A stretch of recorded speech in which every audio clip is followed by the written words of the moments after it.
Still Poddable, still Poddable. The Boston Celtics, still Poddable, still Poddable. Oh yeah! Still Poddable, still Poddable. The Boston Celtics, still Poddable, still Poddable. Banner 19. Beat Rob, Jim, Packard, J. King. Still Poddable, still Poddable. The Caesar on the court to get another ring. Still Poddable, still Poddable. Everybody in the chat now sing. Still Poddable, still Poddable. Still Poddable, still Poddable. The Boston Celtics, still Poddable, still Poddable. Oh yeah! Shut your ass up. Hey, Daddy's always happening here.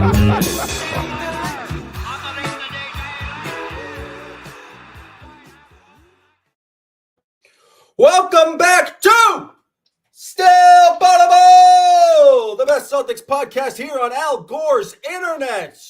We are coming to you live on a Poddable post-game show, the second night of a back-to-back, and the Celtics absolutely dominate the Miami Heat, winning 108-89. I am Sam Jam Packard, joined by producer Sean Gauthier, live from the 9th floor of the TD Garden.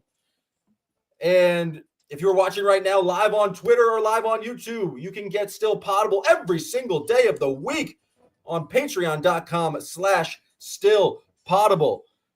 Sean, this was just a very fun game. I saw jaded beat reporter Soichi Terada describe it as a ho-hum performance. No, anytime the Celtics can thoroughly dominate the Miami Heat is a fun time. I don't care that Jimmy Butler wasn't playing. You know who else wasn't playing? Kristaps Porzingis or Al Horford or Drew Holiday. And the Celtics just came out and just thoroughly kicked the Heat's ass. And you know who's excited about it? One of the legends, one of the best guys out there. And he's got friends with him tonight. That's right. Joshua B. in the house. How are you doing, Joshua B? I'm great. Me and Owen B watched the Boston Celtics just steal Heat culture right out from under the nose. And I said it. I called you out in chat, Jam, but I didn't call you out about your hate for Neemias Cato or the earnest Luke Cornett that you had. No, what I called you out for was when the Boston Celtics made that stopover in Miami. At the time, I was laughed off the stage, and everybody told me it was ridiculous. They just went out there to party and to meet with women and to go on the sandy beaches. And I said, Joe Mazzulla doesn't lose focus. He goes out there to steal Heat culture. And we did that tonight. And how do you know that we did that tonight? How do you know that I'm not just like blowing smoke and making some kind of point? You know, because Drew Peterson from, I don't even know where he's from. Drew Peterson was all over the court last night. Drew Peterson should be working at a farm somewhere, right? He should be in the middle of Indiana or in like the Indiana rotation, but that's not where he is. No, he's on the Celtics, and he's zooming around the court. We have guys from Portugal. We have superstars from Oregon. We've got white guys who are like 7 feet tall, collecting blocks.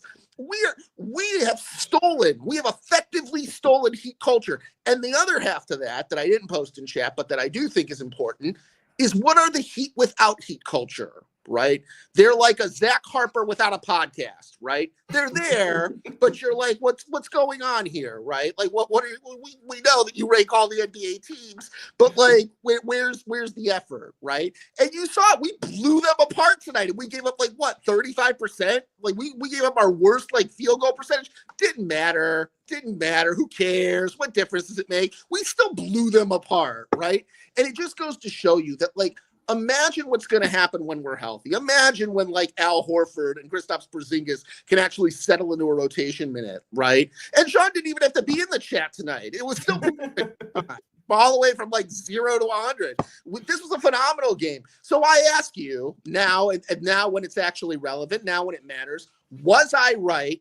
Now that you've seen Joe Mazzulla's focus, now that you've seen his intensity, now that you've seen all the different ways he searches to win, do you still believe that the Miami Heat stopover between when we won the championship and the parade was just a party, or do you believe that we were stealing Heat culture and that's why Jason Tatum didn't get any minutes during the Olympics?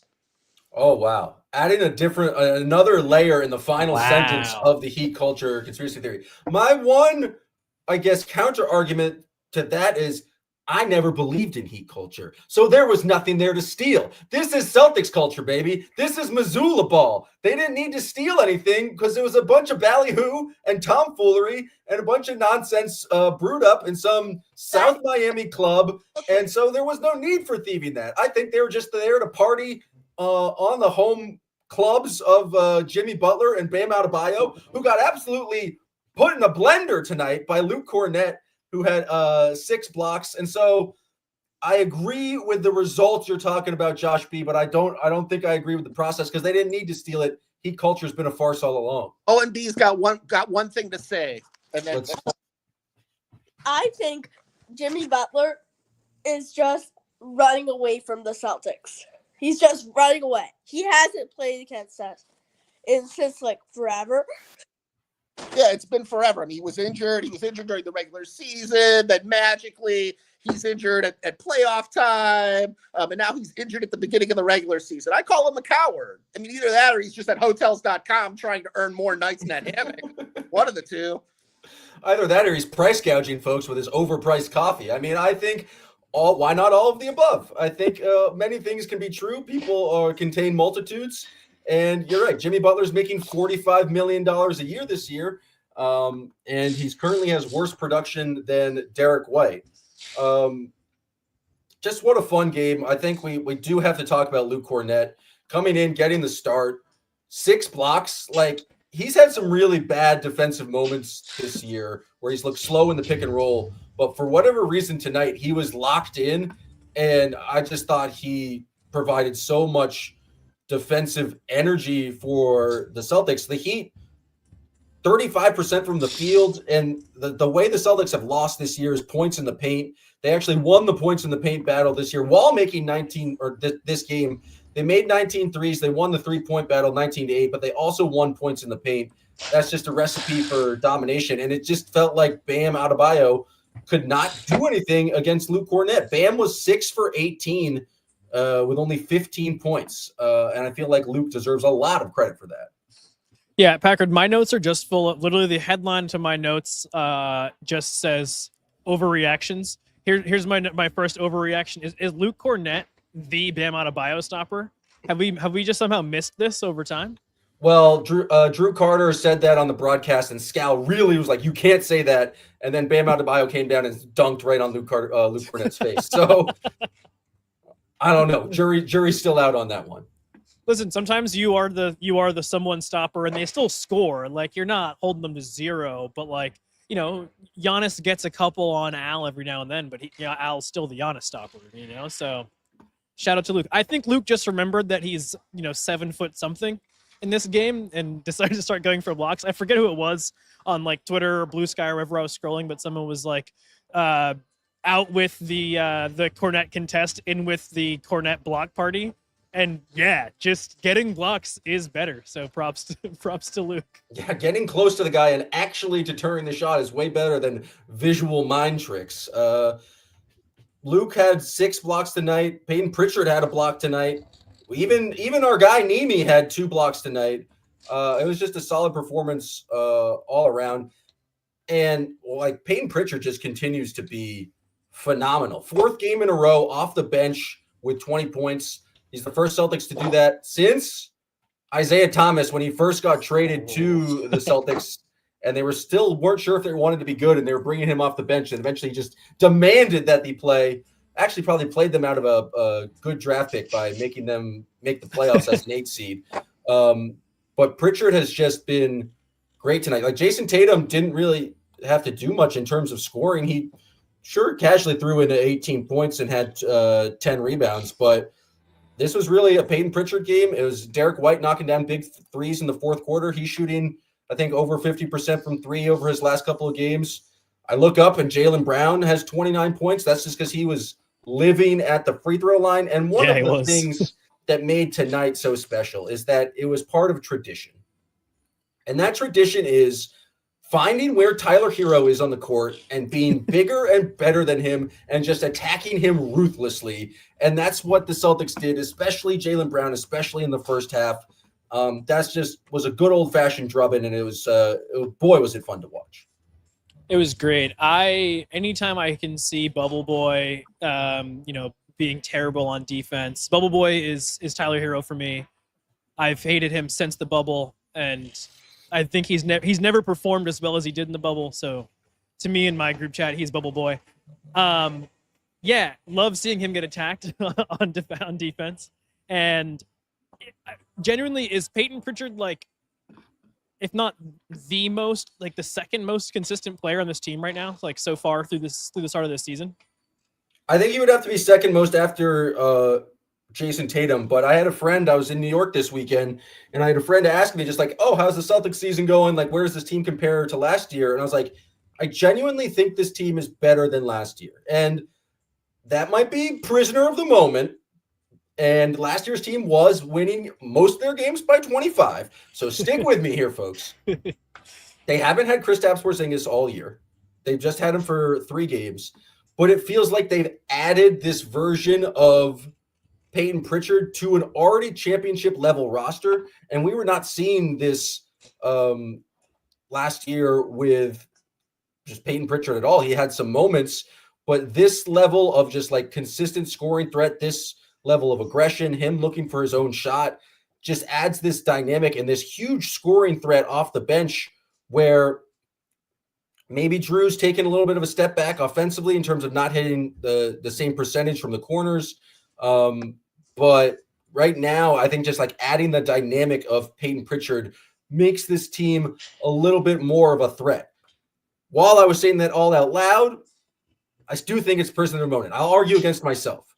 The Celtics defense, I think, was better and more locked in last year. And we've seen some moments of lapse, and we've seen some moments where they like really turn it on. I feel like they did that in the third quarter against Cleveland last night. They did it for some moments tonight, clearly against the Heat.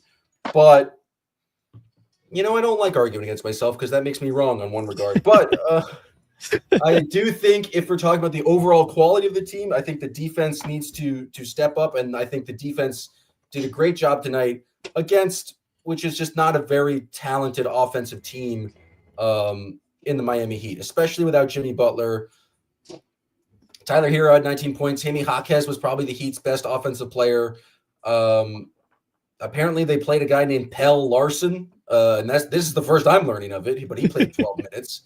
And isn't it just sad to see what Terry Rozier has been reduced to? Yeah, I literally wrote, I was like, I think that I don't understand how, but Heat culture destroyed Terry Rozier. Someone needs to pick him up and restore him to his glory because he's no longer scary Terry. He's just Terry.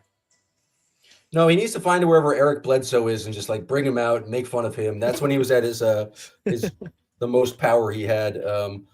But yeah, I don't know if it's Heat culture. I don't know if it's just playing with annoying guys like Jimmy Butler. Like that kind of makes things frustrating.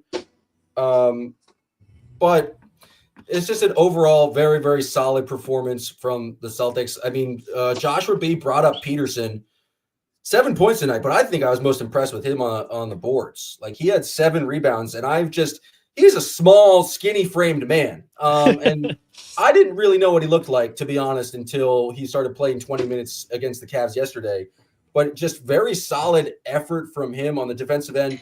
It felt like tonight they know they're in the midst of 5 games and 7 nights, and it's like, let's play a bunch of guys off the bench. We got basically a 10-man rotation, including 10 minutes of Baylor Shireman, who, again, can't hit a shot, but he looked better. He looked more comfortable. He threw a crazy pass to, I think. Did he finally take a shot? I was trying to see if he did. He took 2 threes, and he missed both of them. Okay. But they weren't brutal. Horrendously ugly like they have been in the past. So that's an improvement. But I do like Drew Peterson. I guess he's the shooter off the bench. He gives you a different kind of look from Jordan Walsh. Jordan Walsh got the start tonight. Joshua B asked where Drew Peterson was from. You can't just Google Drew Peterson and have that information pop up because there's another guy named that. And so you have to put in basketball player, which I'll do right now because I think people need to know where Drew Peterson is from. Any guesses, Sean? I'm going to say he is from New Jersey. Libertyville, Illinois He went to Libertyville High School, and he was the Lake County Player of the Year. You know, all those famous Lake County Players of the Year. Drew Peterson, another in that long list of Lake County Players of the Year. He was good. He was pretty solid tonight. I don't know. I don't know like what else I have to necessarily say in terms of analysis of the game. The Heat just never really got their offense going. 20 points in the second quarter for them, 18 points in the third quarter. I mean, the Celtics turned the ball over 9 times in the third quarter, including 4 straight possessions to start the third quarter, and still ended up winning that quarter by 7. And so whatever Joe or Sam Cassell said in that timeout, it really got them like refocused, back locked in. And this was just a game that was never in doubt. Like even when they gave up that 7-0 run to start the third quarter, they immediately called a timeout. I think Jalen just like locked in with a 3 at that point. Jalen had 13 points in that third quarter. He played all 12 minutes, and they just extended their lead back. And it was just like a fun, whimsical fourth quarter after that. Yeah, I've got another overreaction in the form of a question. Packard, do you think Drew Peterson could be this season's like two-way version of Sam Hauser? Just like the guy that you see, he comes in, he throws up shots, you're excited, but you're not necessarily like counting on him all the time, but like he's ready to go. Here's the thing. I don't like Drew Peterson's shot mechanics. I think it looks goofy coming off his hands, so I'm not as excited about it. Hopefully, if I'm being honest, I don't want to see Drew Peterson ever again. Like, if we have the full complements of this roster, if it is a bench and we just play an 8-man rotation with its Al Horford, Peyton Pritchard, and Sam Hauser coming off the bench, maybe you throw some Tillman in there, maybe you throw some Cornette, like some big men. Hopefully we do not need any help on the wing where they're knocking the Drew Peterson in case of emergency glass. But I like that he can go out there and hold his own. And I thought he's pretty, like we mentioned the rebounding. I thought he held up defensively. He's another white guy that teams are going to want to attack, but I thought he did a solid job. Will I be excited to watch Drew Peterson in the playoffs? Absolutely not. I do not want to see him play if I had my druthers here, but I like knowing that he's like kind of a solid option that you can just fill in and rely on to. It's 5 games in 7 nights. This is crazy. You know, they had multiple guys sitting last night, multiple guys sitting out tonight. It's nice to know there's someone you can go to and just rely on to play NBA minutes at this point. Especially when also you kind of have no idea what your schedule is going to be like the following week because of NBA Cup stuff. Like, yeah, being able to have the absolutely stacked main Celtics show up to play a handful of minutes here is, definitely helpful. I'm just looking through the box score. Wanted to see if there's anything else worth noting tonight. I mean, I mentioned Derek White briefly. He had that 1-3 in the first half where he just shot it with absolutely no space, drilled it. Back-to-back threes in the fourth quarter. He continues to be fantastic. I did like that Spo was just like gushing about him before the game and just talking about how like he's one of the most talented shot blocking guards ever. And he blocked every single player on the U.S. Olympic team in practice, which I think like I would like to imagine he had a list and had to make sure he got a block every one of those guys. Do you think he blocked JT? I bet he did. I bet he blocked JT and Drew. So Derek White, 31 minutes tonight, 7 of 14 from the field, 5 of 12 from deep. He just like continues to be so consistent and so confident in his shot. And it's just miles away from that 2022 version we had Derek White, where he was so scared to shoot, it actually became a problem for them in the finals. Do you think, I noticed that Tatum came back in the game and like the game was over. It was midway through the fourth. There was no need. Do you think that was just like MVP trying to get the stats up there, get a couple more points in here for the average? Do you think he just like asked to come back in and Joe was like, fine? What do you think was about? No, I think Joe's a sicko and never wants to lose a game. And he's like, Tatum equals winning. Like the stats bear it out. It's like they're plus 14, probably better now with Tatum on the court and like a kind of neutral with him off the court. I thought he kept the players in for too long. Like he only got 2 minutes of real garbage time. That's how long he waited to take Tatum off the court and Peyton Pritchard off the court. I thought he could have done it at like the 7-minute mark, 6-minute mark, but Joe Mazzulla doesn't mess around. That's never been his style, and he never will mess around. And frankly, if he did start messing around, I think something would be wrong with him there. Fair. Did they play Geno time tonight? You know, I was so stressed out trying to figure out my setup here. As the video watchers can see, I left half my mic stand. I did not even notice. I was hustling to try and get everything set up over here. That's the issue. They got to play Geno time during the game. Yeah, they've ruined Geno time, but don't get me started on that. It's a pet issue of mine. All right, time for everyone's favorite segment, the best segment in all of podcasting. That's right, it's the Still Poddable Still. Tonight we're going with a tweet from Travis Baxter at T-Bax. And this is what I really envisioned when I made up this very dumb segment, because it's just a picture of his television, and that's a true still. And it's the caption is Applebox Abby and Lukey 4 blocks, and then obviously he gave a shout out to me. So I that's how you get a Poddable still, is if you give me credit. I like the fact Applebox Abby is a good nickname. Because she did have to stand on an apple box to talk to Luke Cornett. Throwing in one of my favorite nicknames, nickname trope, Lukey 4 blocks. Call him Lukey 6 blocks now. That's how you win. Still Poddable, still the game. Some great nominations in chat, some great memes, but I'm going to give deference to anyone who takes an actual still image from the game that they took themselves, including a picture of your TV. Yeah, I also shout out to T-Bax? That's what it's. Shout out to T-Bax. I like I like your TV setup. The plants, the shelves. It was a good setup. It was a good photo. Yeah, it was classy stuff. Classy stuff there from T-Bax. All right, it's time for the junk drawer.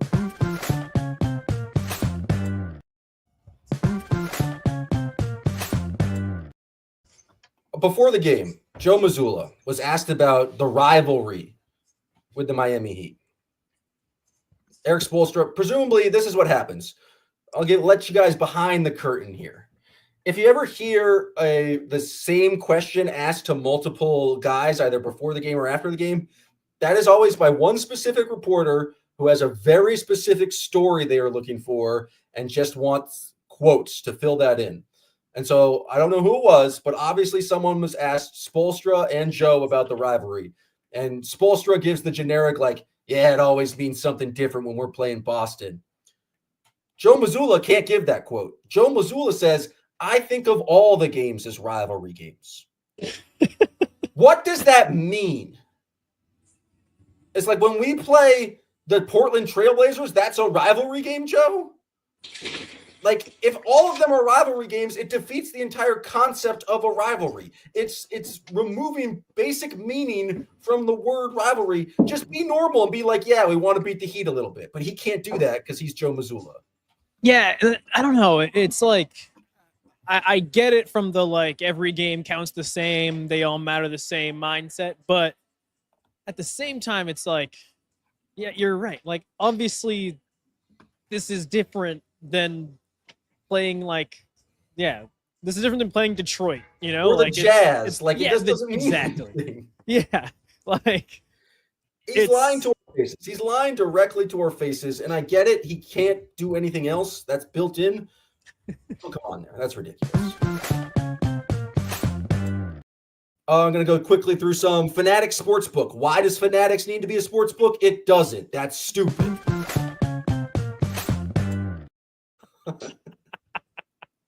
Tyler Hero made Xavier Tillman look awful. Directly crossed him up, made him fall over. It made me laugh. I hate Tyler Hero. I love X-Men, but it was a notable play. Do you know who Adam Peterson is? Are you familiar with the I Love Basketball kid? No. Oh, my God. It's one of the best YouTube videos ever. I wish we could splice it in and play it right now. Everyone out there, just Google Adam Peterson, I Love Basketball. It's this kid in Sioux Falls, Dakota. I don't know which. South Dakota? Sure. Yeah. Just getting interviewed at a G League basketball clinic, and he's just the most excitable boy. And he's just like, yeah, I love basketball. What's your name? Peterson, Peterson. And they ask him what his favorite part is, and he doesn't hear them. And he thinks they say park. And so he just goes, Lose Park by my house. Yeah, there's 2 swings there. I go really high. And I really love basketball. And That's electric. So anytime Peterson does something good, Drew Peterson, I just think in my head, Peterson, Peterson. The Drew Carter Scal with the Peyton Pritchard nicknames, they're just like Pocket P. They literally said there's so many words in the dictionary that start with P. So then I started thinking of dumb versions of that, like pterodactyl P, pneumonia P, ones that don't really have the P sound. But then Drew Carter was talking about pushing P, which, is a modern day rap reference right over Scal's head. I thought that was humorous. Incredible. Baylor Shireman, now that his hair's grown out, he looks much more like from Nebraska than he looks like when he first got his lineup. He looked like he was from Dorchester. It's just something to note. I'm not going to play the sound with that one. That was a serious take. Hayward Highsmith's a great name. There was a clip of just right before halftime, Derek White just doing some nice just dancing and shuffling with Jason Tatum just to get ready for the second half. I thought that was a nice moment. I always like to see those guys having fun. It feels like they have a friendship. I don't care what Jay King and B-Rob says. They should do more press conferences. People enjoy them. Those guys are a bunch of haters. Payne Pritchard scored a layup at the buzzer. That was fun. And apparently he has beef with Eric Spoelstra. Apparently after a bunch of buckets, he was just looking over and being like, you can't guard me. And that's the rivalry I'm really talking about. That's great. I want to know the backstory there. They'll never say, Payne Pritchard will never reveal it, but I like a good player yelling at a coach. Like I make fun of Andrew Nembhard a lot, but Andrew Nembhard talking shit to Joe Mazzulla because he put Luke Cornett on him is always fun because it just feels like it shouldn't be a thing. But it's great, especially with those 2 guys involved. I was waiting for you to press the button at this point. And here's the last thing. Today on the broadcast, they had Applebox Abby come in and say what the scenarios were for the NBA Cup tomorrow and how the Celtics can make it a wild card. It's very simple. They need the Magic to win, and then the winner of the Pistons-Bucks game needs to be greater than 6. It's 2 pieces of information. Sure, there's a little bit more nuance there. Sure, if the Knicks win by 35, things can change. Very much simple, like 2 pieces of information. Magic win, the winner of the Bucks-Pistons, more than 6. They explained it. Abby did a great job, was very clear, and Scal just was like, I don't get it. I cannot comprehend what is going on here. And then Drew's like, are you serious? We talked about it all day yesterday. And so I don't know if Scal is doing a bit where he's playing dumb. This is 2 pieces of information. Magic win, other game by 6. And he just could not do it. And it was just dumbfounding to me why you couldn't figure that out. I think he just hates the NBA Cup, and I love that for him. I love that for all of us. I'll be right back in the NBA Cup if the Magic win, and then the other game is a margin by greater than 6 points. Then I'll do it. That's all I got. I've got 2 pieces of junk.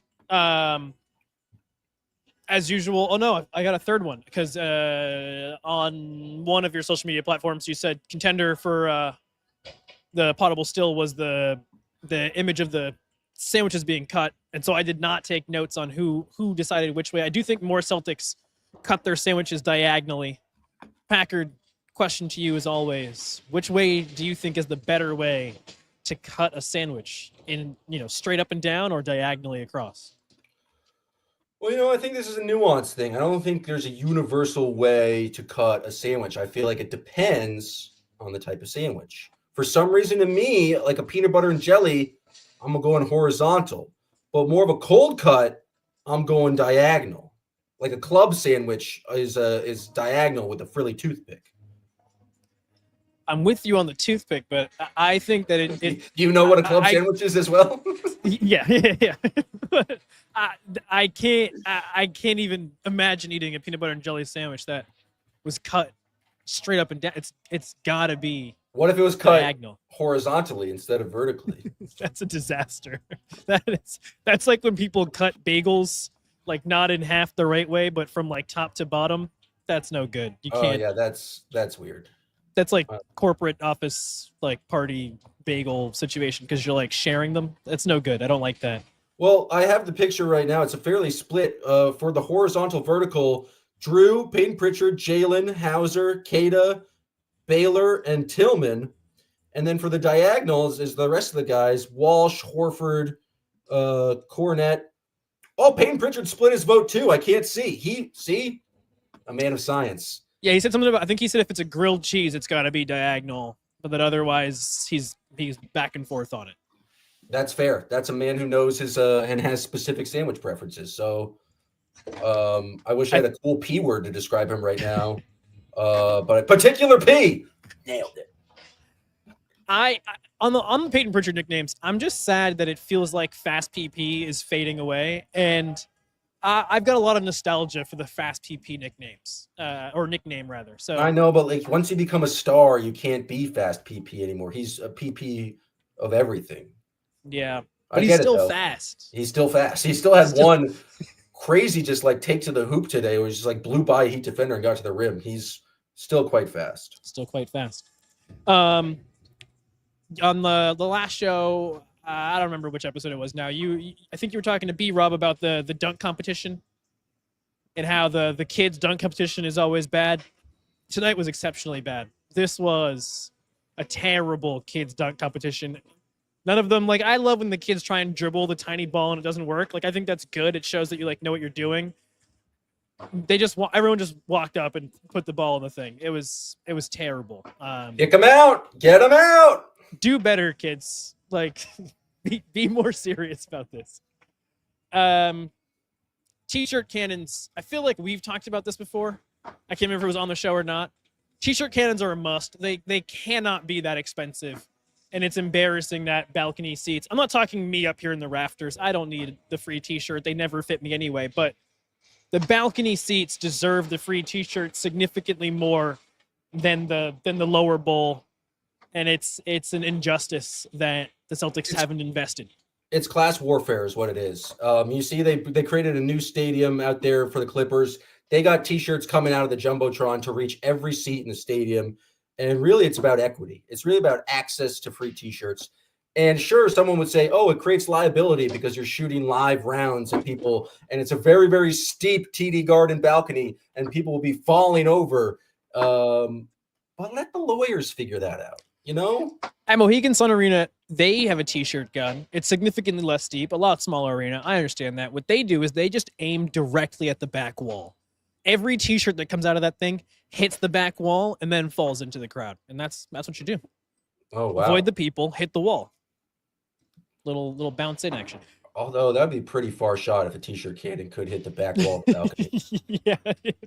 Well, when you play like NBA 2K, they always, for the stupid video game halftime show, it's the same thing every time. They just have like a colossal motorized T-shirt cannon they roll out. That thing looks like it could hit the back wall. So you gotta find wherever that is. Have 2K pay for it. Put their names on the side. There's an idea. All right, folks, that's going to do it from us. Man, I love that sound effect. I feel like it really adds some pop to the junk drawer. So I really thank you, Sean, for adding that to the listening experience. Celtics win 108-89. They are now 17-4, second place in the Eastern Conference, and we'll find out about the NBA Cup tomorrow. Again, only two pieces of information you need to know: Magic win, or Pistons and Bucks win by more than 6. They're playing each other. And it has to be in regulation, folks. Maybe that was the part Scal didn't get, but we'll find out more when we'll be back with more still Poddable this week. because we are here every single day for you Monday through Friday. Patreon.com/stillpoddable. Be back Wednesday after the Pistons game. We'll do a free show some point this week. And we got 2 more games over the weekend, and we're going to be covering them all because that's the Still Poddable difference, folks. Still Poddable, Still Poddable. The Boston Celtics Still Poddable, Still Poddable. Oh, yeah.